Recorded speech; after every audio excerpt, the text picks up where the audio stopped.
शुभ कार्य पे यश अनुष्ठान तो जरूर होना चाहिए।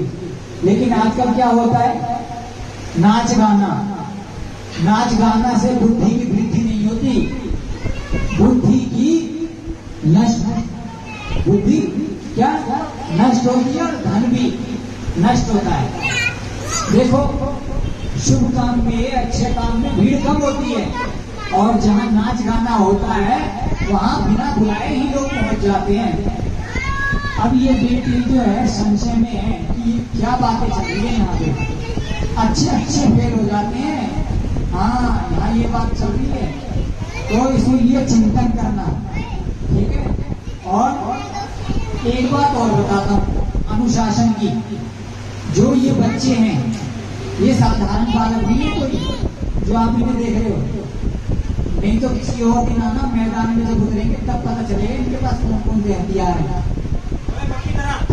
ऐसे हथियार नहीं, वैसे हथियार तो लाइसेंस में मिल जाते हैं, इनके पास जो हथियार है ना वो पैसे देके मिलेंगे और ना लाइसेंस से। क्योंकि इन बच्चों की जो तपस्या है, कौन सी तपस्या, इनके परिवार की, इनके बाबा की, दादा की, नाना की और पूरे परिवार जो परम पिता परमेश्वर जिसने इनको सद्बुद्धि दी है, और आचार्य श्री का अथक प्रयास जो समय समय पे इस परिवार को निरीक्षण करते हुए, और क्या करते हैं जी, ज्ञान का जो खुराक है, जो दवाई है वो देते रहते हैं देवेंद्र शास्त्री जी। तो एक बार तालियां होनी चाहिए, नहीं होनी चाहिए? देखो कैसे बजा रहे हो ताली, ताली तेज होनी चाहिए, बताओ इसमें कितनी है। और आज जो है वो प्रयास सफल होता हुआ नजर आ रहा है। ये बच्चे और आगे जाएंगे, और इन बच्चों को संध्या आती है, अनेक वेद के मंत्र आते हैं, और लोग क्या है पुराणों में फंसे हुए हैं और धक्का मारने की कोशिश करते हैं, लेकिन वो हमारी नाम की चली जाती है। तो बुरा नहीं मानना चाहिए। जो नीम का पत्ता होता है, करेला होता है, कड़वा होता है, उसको हर एक कोई नहीं खा सकता। ऐसे ही आप लोग थोड़े हो, आप में से कोई एक भी सीख गया, हमारी बातों को ग्रहण कर गया, तो मैं भी तो बहुत सारों में से एक ही, शास्त्री जी भी, और ये परवीन जी, जिन्होंने अपना भजन जो है वो आप लोगों के सामने प्रेषित किया। 2 जने और भी सुन के आ गए हैं, स्वागत है आप लोगों का भी, बैठो जी। तो जब हमें ज्ञान कहीं से भी मिले उसे ले लेनी चाहिए, क्योंकि जो समय नहीं मिल जाता है वो दोबारा आता नहीं। आप लोग कहाँ से आए? दिल्ली से? अच्छा, ये अलवर से आए हो? दिल्ली से ही आए हो? अलवर से कौन आया? कोई नहीं आया? अच्छा, बस नहीं मिली, कोई बात नहीं। तो जो बुद्धि है, बुद्धि ठीक काम करे तो उसका लाभ है। अगर बुद्धि जो है उल्टी दिशा में काम कर रही है तो उसका कोई लाभ नहीं है। अनुशासन हर एक काम में जरूरी है। यहाँ सारे काम अनुशासन के तौर पे होते हैं, हम लोग भी अनुशासन के तौर पे बैठे हैं। अगर अनुशासन न होते तो क्या होता, अभी तक युद्ध हो जाता है ना।